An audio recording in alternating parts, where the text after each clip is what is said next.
Welcome everyone to the final issue of IDW Sonic Imposter Syndrome. And if you're going by release order, this is the final stop before we reach issue 50. Issue 49 had already come out by this point. Before I continue, there will be spoilers from this point forward. Last time, if you recall, Surge and Kit learned some horrific truths about themselves and successfully rebelled against Starline.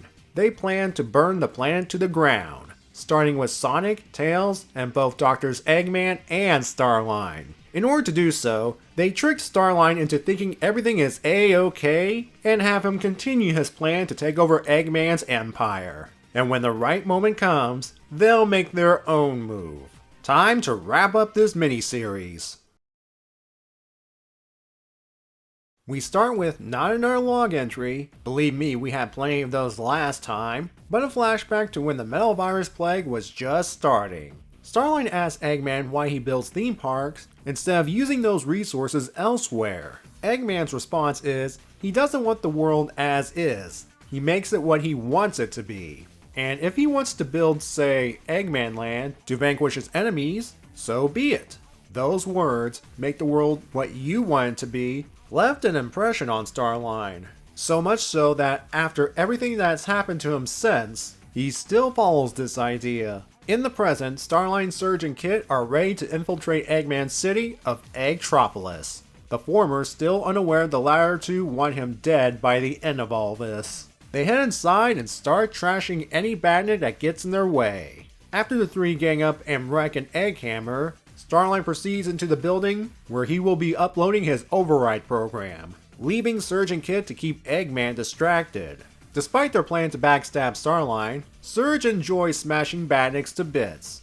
Meanwhile, Orbot and Cubot return from their little vacation to Eggman's side. Oh right, that happened. Here's a reminder. At the end of Test Run, the two were tossed aside into the ocean, just to get away from Eggman for a while. They must have spent their entire time there, because they're still wet when they meet up with Eggman again.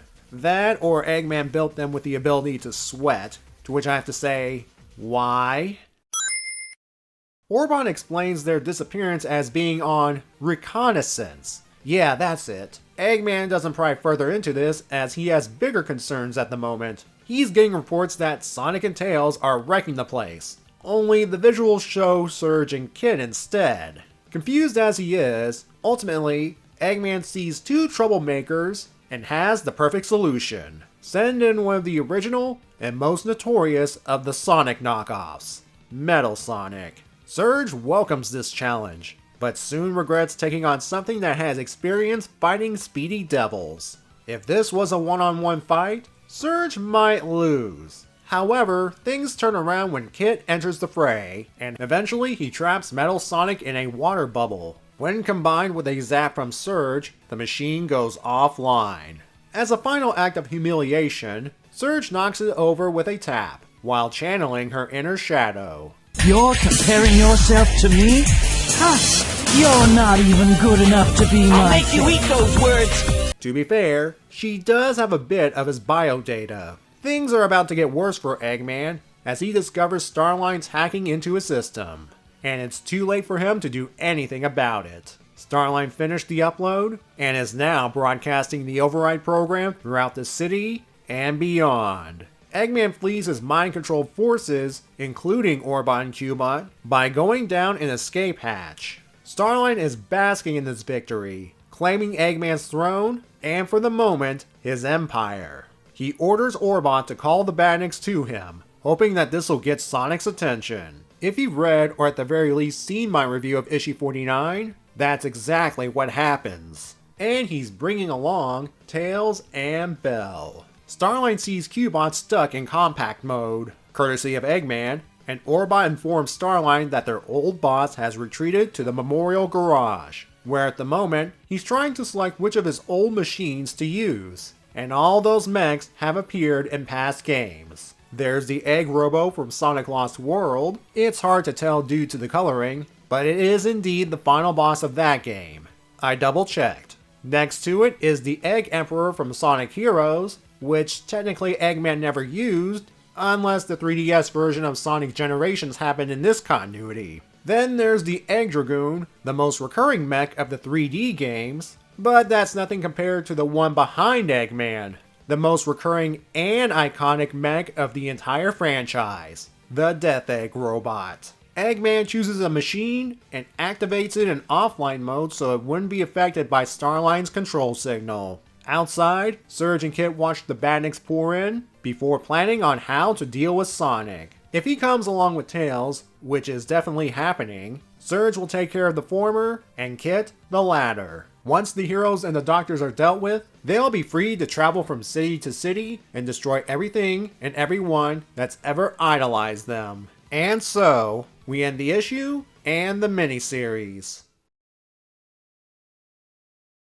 As Gandalf said in Return of the King, the board is set, the pieces are moving. Starline's now in control of the Empire and is baiting Sonic and whoever's with him to come to the city. Eggman is preparing a counterattack, and Surge and Kit are readying themselves to take them all out. Based on this issue, Starline's control signal seems to affect not just Badniks, but Orbot and Cubot, and according to Starline himself, any mech that Eggman links up to the system, though Eggman found a workaround in the last case. At the stinger of my issue 49 review, I wondered if a certain treacherous robot would be affected by the signal. Here it is in case you missed it. Hold on, this just came to me. Would Omega be vulnerable to the control signal like Bell, or would he be exempt due to him being an E-Series robot? One of my viewers, Michael Bounds, forwarded the question to one of Ian Flynn's Q&A live streams, where we get the following response. Presumably. However, when Tails helped to reconstruct him, you would think he would have put some kind of failsafe in there. Maybe. I mean, even when Eggman had him reintegrated into his super mecha, Omega still had a degree of free will. He did not like the fact that he was being used. So there may be just something hard-coded into him that allows him to be very independent. Yes. I know they tried to answer this the best they could, and not to disrespect them, but personally, I think Omega would be vulnerable despite his rebellious nature. He is made of Eggman tech like the Badniks, Orbot and Cubot, and even Bell. Though I don't know about Gemerald since he was based off the Gizoid Emerald. Anyway, the reason I'm pro-Omega brainwashed is because Orbot and Cubot, while loyal to Eggman, decided to blow him off for some R&R. I don't blame them one bit for doing so. They said Tails could have disabled the ability to receive signals when he repaired Omega. Perhaps this is true, but as Chow Races and Badnik bases revealed, while he may be a genius, he is not an instant expert when it comes to certain technologies. In reality, when Ian and Evan planned out this saga, they more than likely forgot to factor in Omega with regards to the mind control signal. That's my theory anyway. Something tells me it'll be addressed in a later issue. It's probably going to be a case of Omega was mind controlled, but the events would be resolved so fast, he would not have a chance to make it to Eggtropolis. I apologize for this tangent, but what else do I have to say about this issue? I mean, we're definitely going back to the action, and to be fair, the rest of the miniseries was building up to this moment. While it's not bad, nothing can top the emotional impact of the previous issue. Though I do like Eggman's reaction to Surge and Kit double-teaming Metal Sonic in order to defeat the machine. It shows that deep down, he has some reluctant respect for Sonic, and none for these knockoffs. I still like Surge and Kit though. They may have been forged through mad science, but they're starting to make their new identities their own. I'm also aware that it was Sega that wanted them to be XPs of Android 17 and 18. Ian had another idea for their origins, but in the end, whether you like it or not, Sega is the boss. Who knows if they, or we, will ever learn of their true origins. Regardless, soon they'll be facing off against the individuals they're based off of. As for Imposter Syndrome overall, I enjoyed it. It's the culmination of what's been hinting at throughout the series so far, and gives us a chance to get to know our two new villains. It also shows how low Starline will go in order to follow his former mentor's philosophy of making the world as you see fit. Granted, karma came to bite him in issue 3, and now he doesn't know his pawns are the ones guiding him. Ironic, considering his speech to Orbot about preparation and control. I have a feeling it might get worse for Starline. I said this elsewhere, but I did not mind the idea of the miniseries release schedule alternating with the main series. It helps build the tension from different points of view.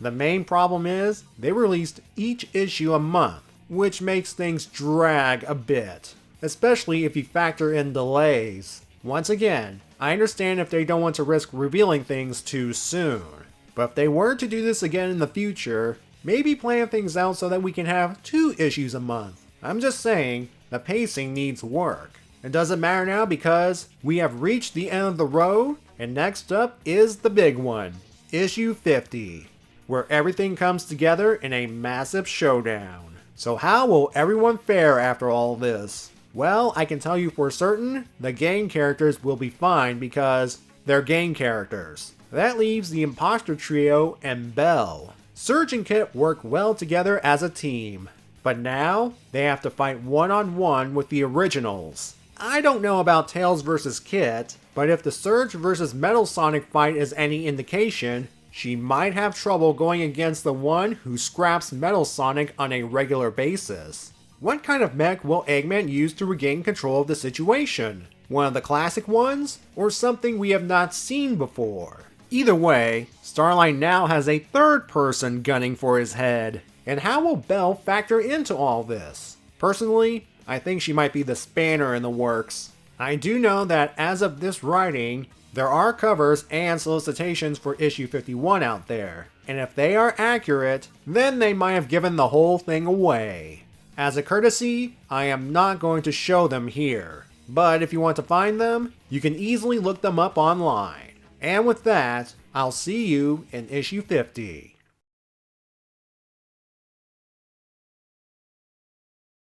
Once again, Cubot gets the shaft. At least being stuck in compact mode is better than being a literal head on Orbot's shoulders.